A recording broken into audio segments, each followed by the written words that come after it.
chaque année, le peuple Adja n'a pas manqué à son rendez-vous annuel de commémoration de sa fête traditionnelle Togui Agni. Ce samedi à Tado, dans la préfecture du Moyen-Mono, fils et filles de la localité se sont fortement mobilisés autour des danses et rituels qui rappellent leur richesse culturelle et culturelle. C'est une fête qui a deux facettes. La sortie solennelle du roi par an et les cérémonies qui se font dans la forêt sacrée pour purifier le peuple Adja et le monde entier de tous les maux. La sortie du roi n'a pas pu eu lieu parce que le roi est rappelé par les ancêtres il y a de cela 2 ans. Les cérémonies proprement dites de purification ont été faites par l'État, sinon détenteur de ce secret. Togui Agni, cette année, est donc célébré en l'absence du roi de la terre qui a été rappelé par les ancêtres. Pour saluer la mémoire de l'illustre disparu, les autorités à cette fête n'ont pas manqué de faire une visite au palais royal. Pour la fête Togui Agni, on finit toujours par venir dire au revoir au roi.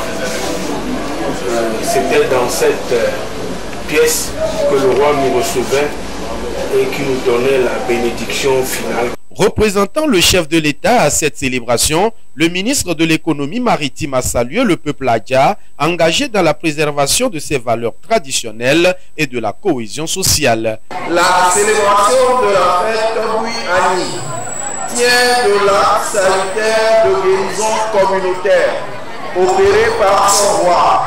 La santé renouvelée, le peuple Adja Guégué a fait l'option de se souder et de travailler pour conjurer à jamais le sort qui les a frappés en témoignant sa gratitude au premier roi de la terre.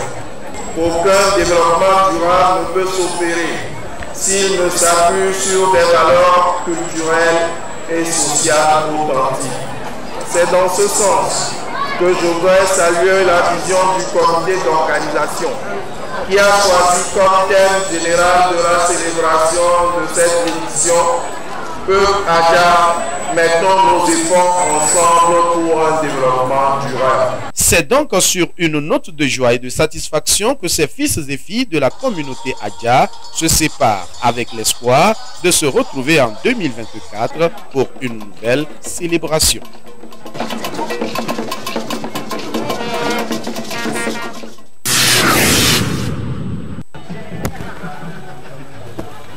Du 24 août au 10 septembre se déroule sur le site du lycée d'Agoué Centre la foire Adjafi, la foire des jeunes entrepreneurs. Alors que l'événement bat déjà son plein, les organisateurs ont procédé au lancement officiel de ce rendez-vous d'affaires ce lundi 28 août, occasion de présenter les innovations apportées à cette 11e édition. En dehors des activités traditionnelles d'exposition qui auront lieu comme d'habitude du 24 août au 10 septembre, nous avons initié pour cette édition la journée des communes, qui est une porte ouverte entre les communes du Togo, et particulièrement celle d'Agoué-Nivé et le secteur privé, les micro, petites et moyennes entreprises. En une journée, il y aura un panel, une communication des activités culturelles. Nous avons également initié une table ronde des chefs de micro, petites et moyennes entreprises en collaboration avec le groupement togolais des petites et moyennes entreprises, le réseau togolais pour la promotion de l'entrepreneuriat. Un après-midi, nous allons tenir un gros panel pour échanger sur les problématiques rencontrées par les jeunes entrepreneurs.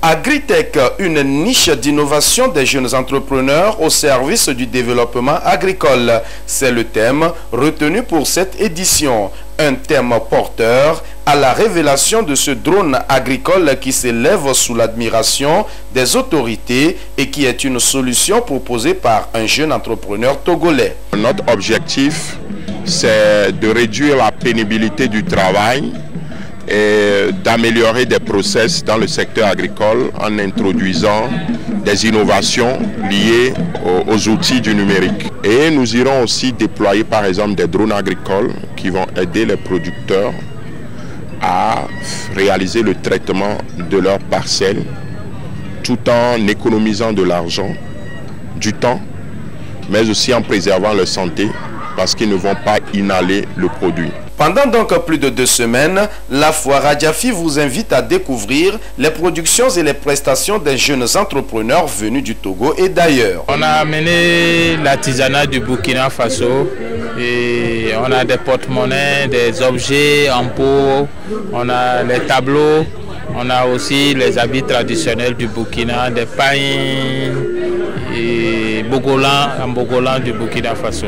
On attend que les gens sortent beaucoup pour venir nous encourager et que la fête soit belle. Je vends les produits, les huiles pour le corps, le lait pour le corps, les savons et autres. Tout ce qui concerne la beauté de la femme et l'homme. Ce sont les pommades naturelles qui ne gâtent pas la peau, qui ne donnent pas les quintaux. On a des produits naturels, vraiment des produits naturels qui redressent la peau, qui rajeunissent. Président de la cérémonie d'inauguration, Madame le ministre du Développement à la base de la jeunesse et de l'emploi des jeunes, Myriam Dossou de Souza d'Almeida, a souhaité plein succès à la 11e édition de la foire Adjafi et a émis le vœu de voir cette activité foraine devenir un réel vecteur de l'éclosion des initiatives entrepreneuriales de la jeunesse togolaise.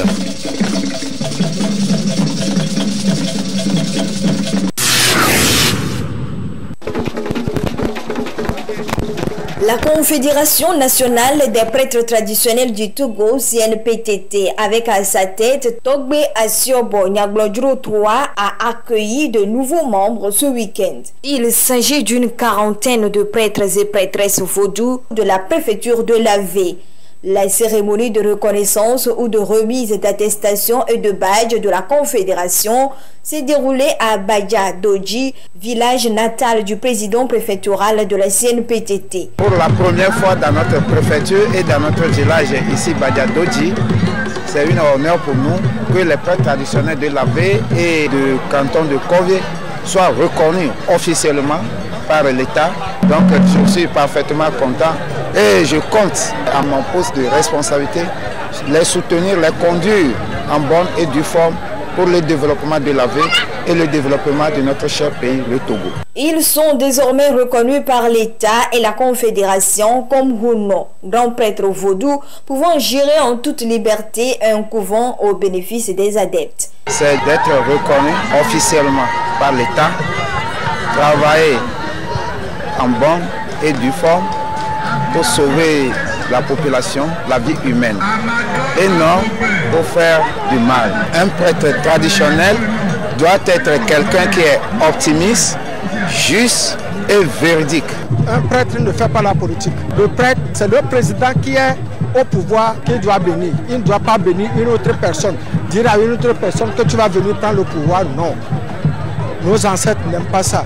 Tous les matins, quand tu es prêtre là, tu pries sur le chef de l'État, les membres du gouvernement et tous les autorités. Plusieurs critères sont à remplir et des procédures à suivre pour être comptés officiellement parmi les Hunos de la CNPTT. Nous avons un comité qui s'occupe des prêtres. Quand tu nous dis que toi tu peux guérir des maladies autres là, on t'envoie des gens à guérir. On va d'abord te faire des examens et savoir que réellement tu es prêtre.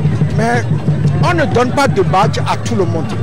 On donne les badges aux gens qui font les fétiches de nos ancêtres. Le directeur des cultes et le préfet de l'Avé ont honoré de leur présence cette cérémonie de reconnaissance. Ils ont invité les nouveaux prêtres vaudous et tous les adeptes à l'amour, à l'union et au respect des principes de la religion ancestrale.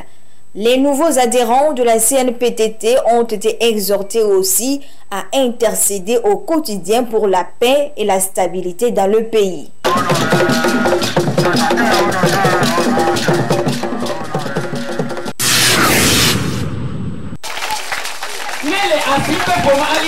De la joie au cœur des enfants et les parents ce samedi 26 août 2023 à Yaoukopé dans la préfecture d'Amou. La raison était bien évidente.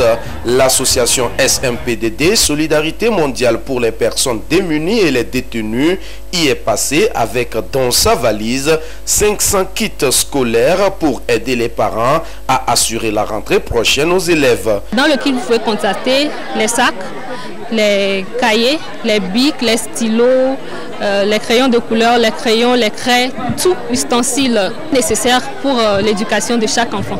Et nous avons organisé ça par classe afin que chaque élève puisse avoir le nécessaire pour bien démarrer la rentrée. La SMPDD n'est pas à sa première. Après le canton d'Amoussime dans la préfecture de Yoto en 2020, c'est au tour du canton de Yaoukopé de profiter de cette générosité. Face à ce geste, les bénéficiaires ne cachent pas leurs sentiments. Je dis d'abord un sincère merci à l'association SMPDD pour vraiment ce geste qu'ils ont fait à l'endroit de l'EPP Yaoukopé. Nous, parents, nous manquons de mots pour exprimer notre gratitude envers l'association. Vraiment, nous leur disons merci. Effectivement, c'est difficile. Payer les fournitures aux enfants, ça nous dérange. On se débrouille avant de trouver. Avec ce geste-là, on vous remercie toujours. Nous remercions SMPDD de nous avoir donné les fournitures. Nous promettons bien travailler pour réussir l'année prochaine. Nous remercions SMPDD pour les fournitures scolaires. Nous sommes contents et nous disons merci aux donateurs. Que Dieu les bénisse. Et puisqu'aucun sacrifice n'est trop grand lorsqu'il s'agit de la jeunesse, le premier responsable de la SMPDD n'a pas manqué de sensibiliser les parents d'élèves à cette occasion. Je les ai dit de prendre soin de leurs enfants parce que les enfants sont les relèves de demain, raison pour laquelle nous sommes venus à Yaoukopé pour pouvoir appuyer ces enfants qui n'ont pas de moyens. Les parents qui n'arrivent pas à joindre les deux bouts. Les résultats que nous attendons c'est de prendre soin de leurs enfants. Ils ont les responsabilités. Aux côtés des enfants aussi, je les ai sensibilisés pour que demain soit meilleur pour eux. La SMPDD ambitionne poser le même geste au nord du pays dans les prochains jours. Créée depuis 2013, l'association intervient dans les domaines de la santé, de la justice, de l'élevage et autres pour le bien-être et l'épanouissement des populations.